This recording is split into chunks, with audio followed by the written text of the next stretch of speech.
Parents ask, how do I stop my child from interrupting? It's a fair question, but I think there's a better one. Why does interrupting feel so necessary to a child in the first place? The answer isn't simply because they lack patience. In fact, some interruptions have very little to do with patience at all. They begin somewhere much deeper, inside a brain that's still learning how to hold a thought, control an impulse, and understand time. And until we understand that, it's easy to mistake a child's limitation for a child's choice.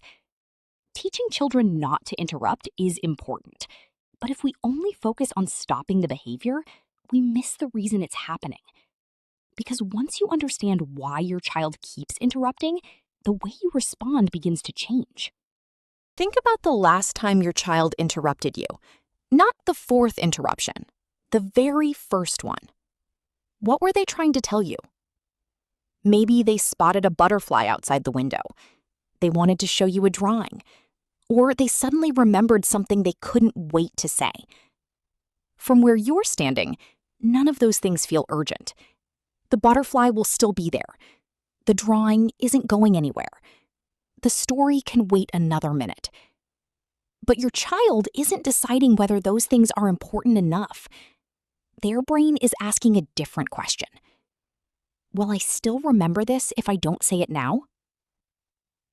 That's a question most adults don't even realize they're answering every day. You're able to finish one conversation while quietly holding on to another thought. You trust that it will still be there when it's your turn to speak. Young children are still learning how to do that. That's why you'll sometimes hear, "I have to tell you something," only to watch them fall silent a minute later. I forgot. The thought wasn't less important. It disappeared before they could hold on to it. Psychologists call this working memory. It's the ability to keep information in your mind while doing something else. Adults use it constantly. Children are still building it. And until that skill becomes stronger, saying the thought out loud often feels safer than trying to remember it. So the interruption isn't always an attempt to stop your conversation. Sometimes it's an attempt to save their own. That doesn't mean every interruption comes from working memory. Children interrupt for lots of reasons. But this is one of the biggest reasons younger children struggle to wait, even when they're trying. And once you understand that, another question naturally appears. If children know they've been asked to wait, why is waiting still so difficult? When adults think about waiting, we usually think about patience. We picture someone resisting the urge to speak, holding back, showing self-control. Children are learning those skills too, but waiting asks them to do something else first. It asks them to believe that the future is just as real as the present. Adults make that leap without thinking. When you say, "I'll call you back in 10 minutes," you trust those 10 minutes will pass. When dinner is in the oven, you know the food is coming. When you're answering an email, you know you'll be free afterwards. Your brain naturally connects now with what comes next. A young child is still developing that ability. That's why a promise like, "I'll look at your drawing when I finish this," doesn't always bring the reassurance we expect. To you, it's a clear answer. To your child, it's an uncertain wait. They don't know how long after this will be. They don't know whether the excitement they're feeling right now will still exist when that moment finally arrives. So they ask again, or they interrupt. Not because they're refusing to wait, because waiting still feels unpredictable. 1 minute can feel much longer when you don't fully understand what happens during that minute. And that's something adults tend to forget. We've had years of practice. Children haven't. Patience isn't something they wake up with one morning. It's a skill their brain slowly grows into. And that growth doesn't happen through lectures. It happens through hundreds of everyday moments where they experience waiting and discover that the world doesn't fall apart when they do. If working memory explained every interruption, Every child would interrupt in roughly the same way, but they don't. Some children interrupt once or twice. Others seem to do it every few minutes. Development is part of the story. Connection is another. Think about the moments when your child interrupts the most. It's often when you're talking to another adult, on the phone, helping a sibling, working on your laptop, or trying to finish something that has your full attention. That's not a coincidence. Young children notice attention long before they understand time. The moment your attention shifts somewhere else, they notice. Not because they're watching the clock, because they're watching you. Attention is one of the ways children measure connection. When they feel it, they're content to explore, play, or wait. When it suddenly disappears, some children try to bring it back. Not with words like, "I need to feel connected to you." Children don't think that way. They simply say, "Mom, look at this. Can I tell you something?" From the outside, it looks like another interruption.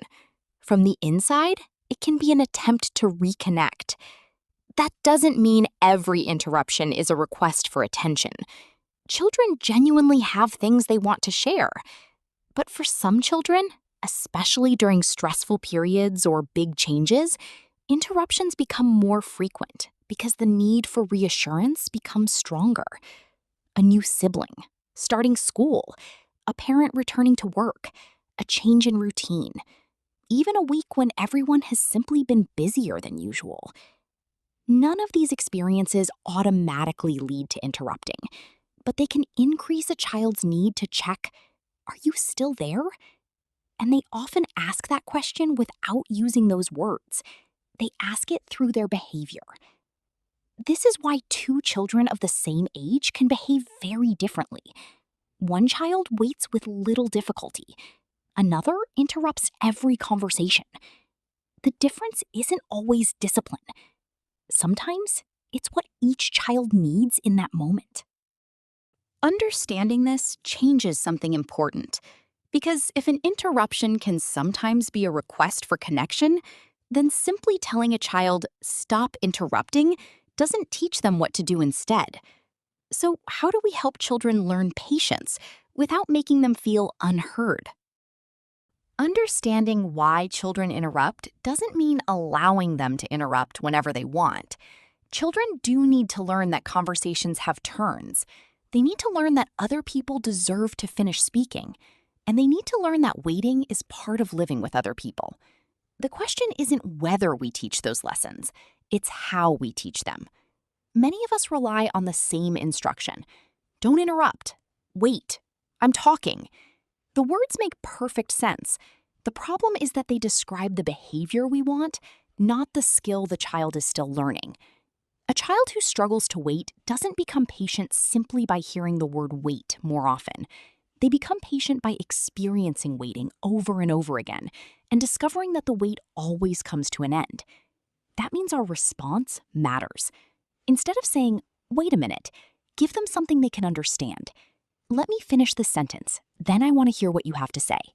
Or, "When I close my laptop, you have my full attention." Those small changes do something powerful. They learn that waiting doesn't mean being forgotten. That lesson is easy to overlook, but it's one of the reasons children gradually become more comfortable waiting as they grow. They aren't only learning self-control, they're learning trust. Trust that their turn will come. Trust that their thoughts still matter, even when someone else is speaking. There's one more thing that quietly shapes this process. Notice what happens when your child does manage to wait, even if it's only for a few seconds. Instead of moving on as though nothing happened, acknowledge the effort. "Thank you for waiting. I noticed you were trying." Those simple words tell your child, "I saw what was difficult for you." Children are far more likely to repeat a skill when someone notices the effort behind it. The next time your child interrupts you, you'll probably still remind them to wait. That's part of learning. But perhaps you'll also see something you couldn't see before. You won't just hear the interruption. you'll wonder what was happening inside the mind that created it. Was it a thought they were afraid of losing? Was it excitement they didn't yet know how to hold? The answer won't always be the same. But when we stop assuming every interruption is simply bad behavior, we become much better at teaching the skill they actually need. Patience isn't built in a single conversation. It's built across hundreds of ordinary moments. Little by little, children learn that thoughts don't disappear just because they waited, that their turn really does come, that being asked to wait doesn't mean being ignored. And somewhere along the way, the interruptions become less frequent. Sometimes childhood changes so gradually that we don't notice it happening. Until one day, you finish a conversation. You put your phone down, and your child quietly says, "Can I tell you something now?" That's the moment you'll realize they weren't just learning when to speak. They were learning how to wait. And behind every small lesson like that is something much bigger. A child who's slowly discovering that their thoughts matter, even when they don't have to say them immediately.